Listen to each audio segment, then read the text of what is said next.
Hey folks, welcome back to the channel. Hope everybody's doing okay. I have kind of been missing a little bit from the video stuff. I've been working on some new internet, and so far so good. It's doing decent, way better than the old stuff. So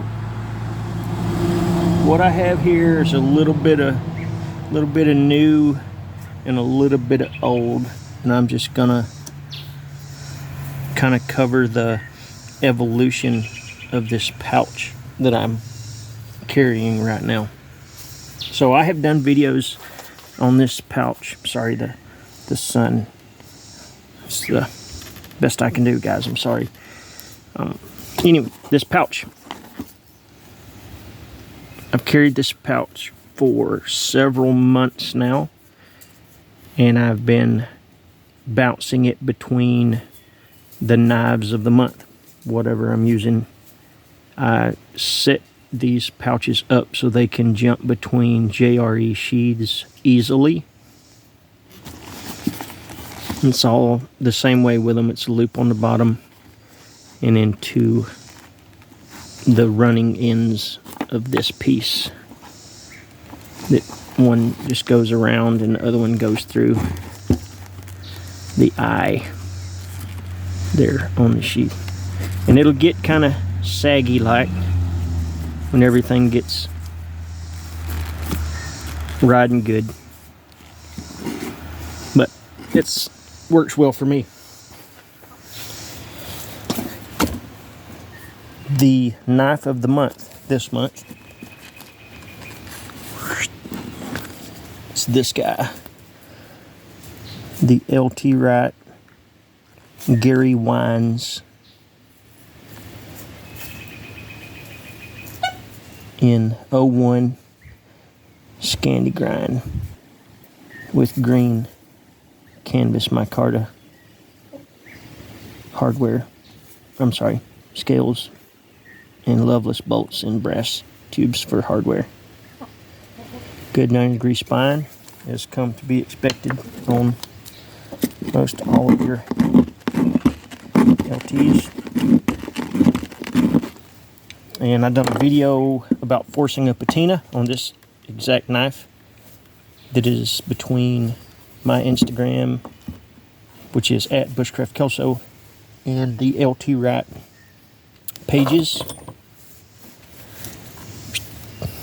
But I did just like I normally do. I forced the patina, and I've done nothing but just use a strop on it so far, and it's stayed plenty sharp.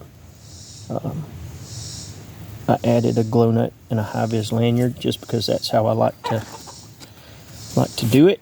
The ferro rod is one that I made a couple months ago. It's axis deer antler, and it's drilled, glued, and pinned, and then I wrapped it in a camoise leather and soaked it in glue. I'm sorry the light's like this, but what I have to work with, this is the best that I can do, guys. I'm sorry. So that's the combo. Gary Wines and a Bayite 3/8 rod with a custom handle on it. The pouch, on some larger sheaths, I've noticed that the ferro rod is tight sometimes, and what I've done to get it to ride correctly is I've taken just notch the sheath a little bit. I don't go all the way to the thread, but I get close, and that just drops this cordage down flush. So when I put my ferro rod in there, it's not wonky and super hard to get the ferro rod out. It's just something that I've been doing.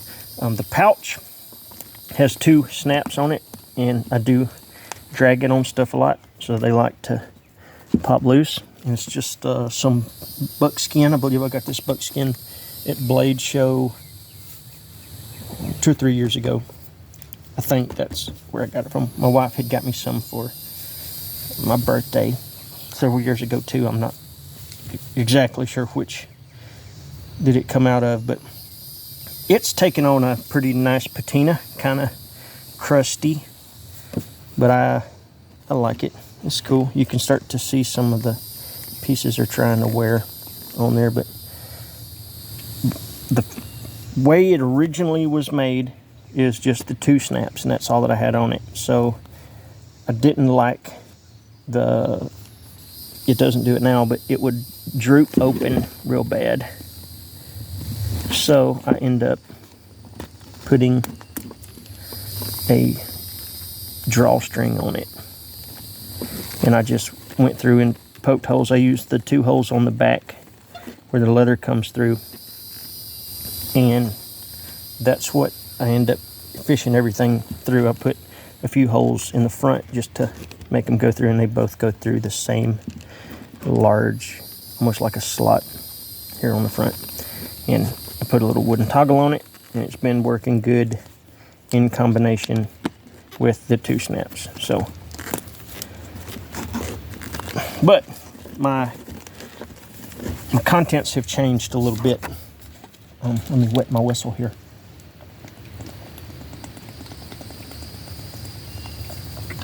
Oh, I got choked.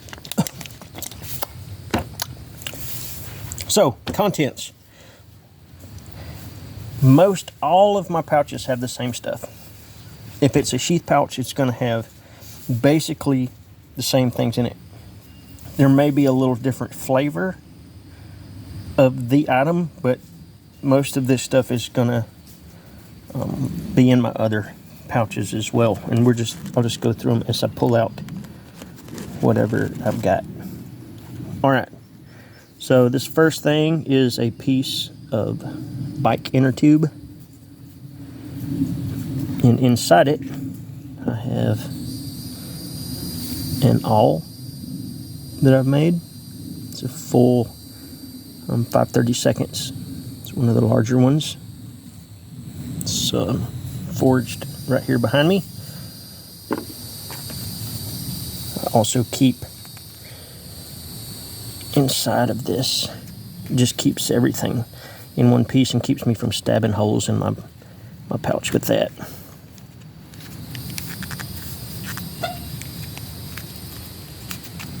I'm going to keep some fat wood.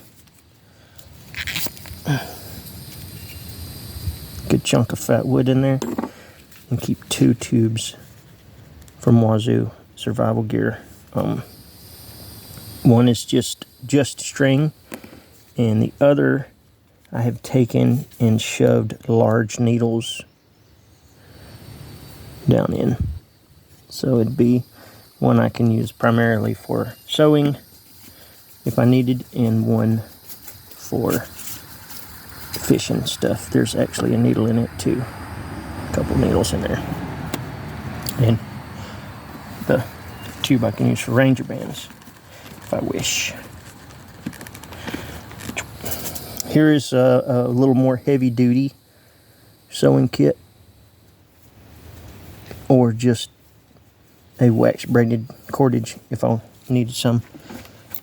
And I got a big sail needle in there too. This is water buffalo antler horn, water buffalo horn that I got at Blade Show from like a scratch and dent box they had with some lots of stuff from India, and this just happened to be in there. It was in squares, and me and my buddy Rick Stowe picked up a couple pieces and had threatened to make some fishing reels out of them, and this was one of them that I had made. Chickens, quit fighting! Sorry. You're being disrespectful. Oh no! Flashlight.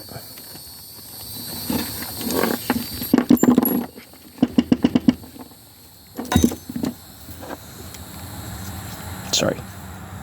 Flashlight had come loose.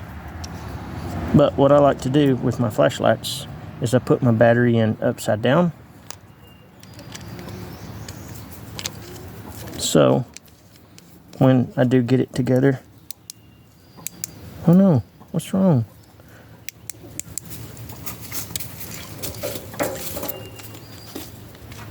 Come on, Bray. Come on, Bray.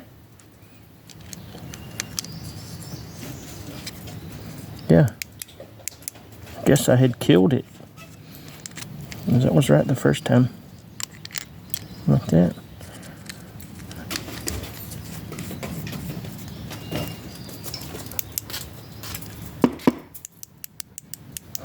Yep, she's dead.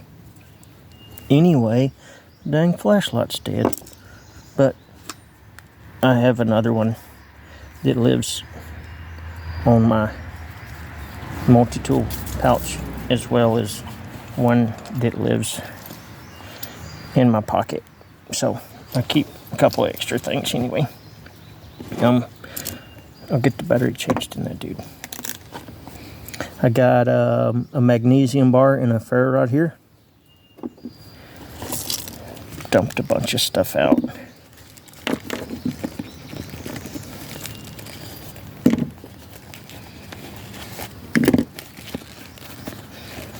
Sorry.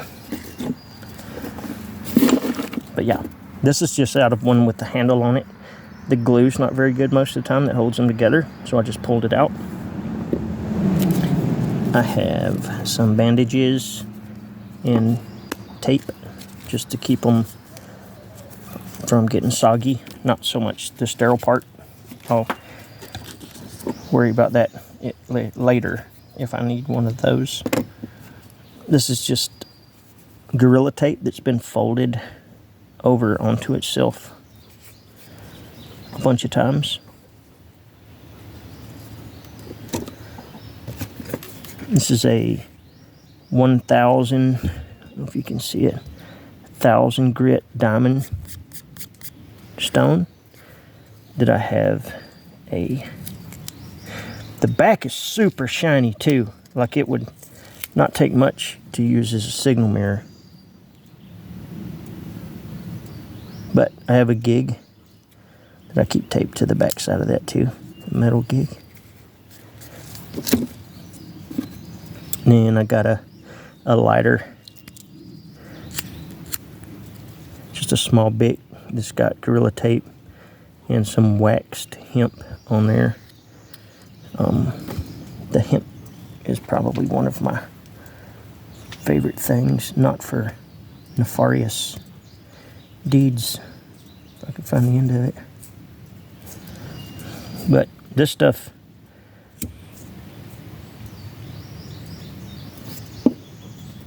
allows me to set my stuff down if I needed to do something with two hands.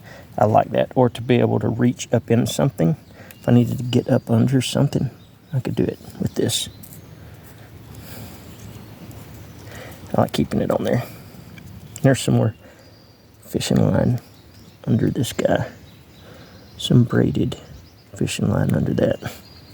And it's got a couple of Ranger bands on there just to keep it. Just to keep it on there.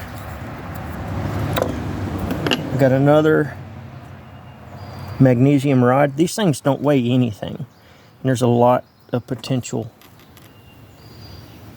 tender on there. And then with the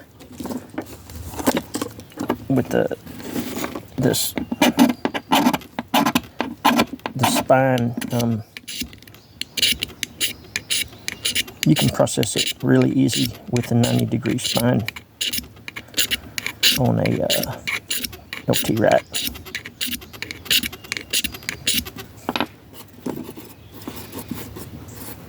If we can get it real fast with one of these.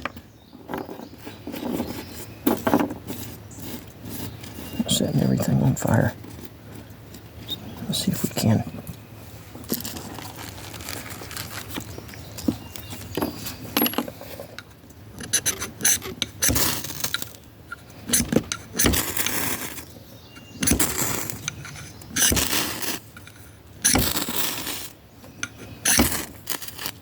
Yeah. Took me a minute to get my aim down.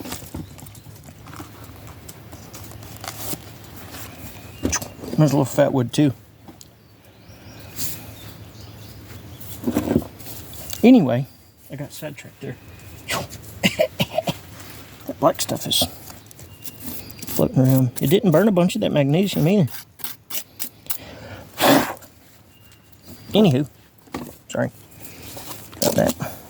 But that was just another little magnesium rod. It's just a small ferro rod bouncing around in there. A lot of this stuff is just redundancies. I have a ferro rod on here, and then I also have a ferro rod in my pocket. I got a ferro rod on my bracelet, but I just kind of don't worry about that stuff. I have it and really have to remember it's there if I ever need it. But a little ferro rod. See, there's also one on here. A little button compass.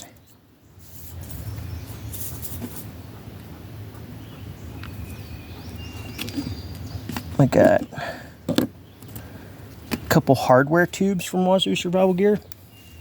So these have hooks and weights and needles and safety pins in them. And I have 2 of those that I keep just floating around in the bottom. And I thought I had a couple more chem lights, but little glow sticks, whatever you want to call them. I have to drop a couple more down in there when I change this battery. I was changing batteries the other day. But got a little, sorry,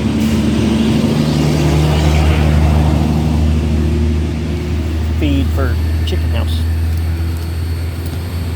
But I have some Kevlar string here. I think this is 400-pound stuff right here. And this is a water kit that I've got kind of strategically wrapped up in these Ranger bands. And inside here is a gallon bag and some purification tabs. And the gallon bag is the same stuff that they make for like baking oven bags with, so you can boil water in it and it won't just melt the bag. And I keep them just put in between just to keep as much wear off of the bag, because this stuff rubs pretty good. You can see from the tape how much it's rubbed on the side of the pouch in there. And I try to keep stuff that's going to rub up against the back. Like this is up against the very back of the pouch, and I try to put stuff behind it. Like I'll put this in here and this back behind it just to try to keep it from rubbing on this other stuff. But stuff rubs, stuff comes apart. You saw the end of the flashlight come off. It makes me sad that it ain't gonna, that's okay, that's how it goes. Probably the most important thing that I have in here next to the fire stuff and the fishing stuff to me, if I ever needed it, is this dude. And I know it's silly, have a knife in a knife, but this is the Swiss Army knife Walker, I think is what this guy was. They don't make this dude anymore, from what I have come to understand. And it's got the blade, the saw, the can opener, and a toothpick, and some tweezers. And all the extra tools on here is great, especially the blade and the knife. You could do a ton with just this, but a pair of tweezers and a toothpick can save the day, straight up. Like, it's kind of like Band-Aids with kids. Kid can get hurt and you put a Band-Aid on it and it's good to go. You can get something stuck in your teeth and it drive you crazy trying to get it out, to the point where you're just not having fun anymore. And something under your skin is pretty nasty too. So tweezers are not a bad thing to have. I have some in my hat most of the time. But this stuff, like I said, it just lives in here. I carry it around with me. It's kind of a, it's like a Jenga trying to get it all back together. But that's part of the fun of it. It evolves. I would like to change the flashlight stuff a little bit. I've been using some of those nano lights a little bit.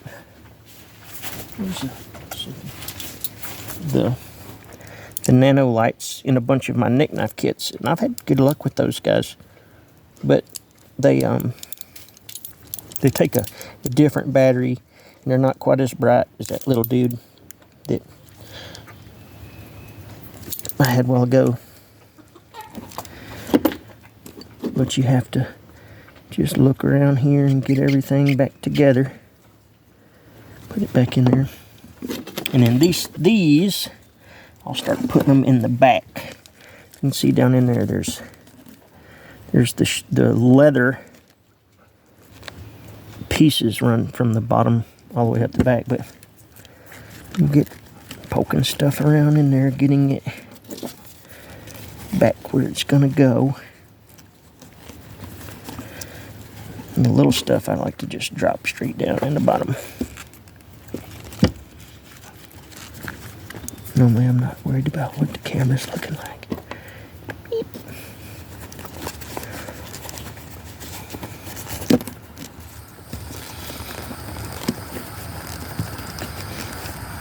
It's probably good to swap this stuff up slightly ever so often, just so it doesn't try to rub holes in your leather, because I could totally see that happening after a while. I like to try to put this guy right up against one side somewhere.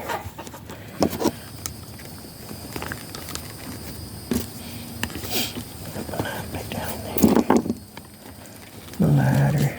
Put the ladder over here on this side. Some fire starting stuff. I can put it back right beside this guy. A ferro rod. Put my water purification kit right on the front this time against my knife. And then I'll leave my flashlight out. See, I still got a bunch of room on this side. But as you walk and flop around, this stuff will like nest down in there. And there you have it. And next month, I'll swap this bag on, and I'll eventually carry this thing until I rub a hole in it, just to see how far it goes. But that is the setup I'm running in the knife of the month. LT Wright, Gary Wines, with a little Kelso flare. Yeah, thanks for watching. If you liked the video, you could subscribe, like it, feel free. But thanks, guys. Later.